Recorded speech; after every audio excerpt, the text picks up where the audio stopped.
Hello friend, and welcome back to another video. So you can see 560 SEL. Well, that is Mercedes Benz. Check inside. This is old car, uh, old one, and you can see the engine. That is also looking very different because that is old.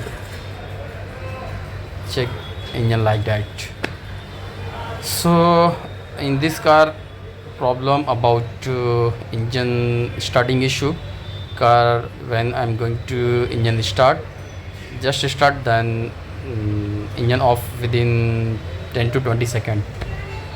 After everything checked, we find fault, the fuel leakage issue for injector. uh, Fuel injector is damaged. After everything checking, we find fault for where is this one. You can see that is fuel injector.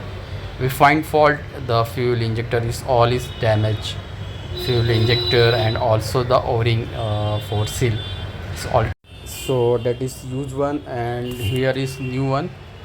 We're going to replace all. So you can see that is original boss, and also change oil seal like o-ring, because we don't want problem come should be again. Then we're going to change oil seal, o-ring, everything like that with fuel injector. Then after inshallah change, problem is solved and car starting very well. Thank you.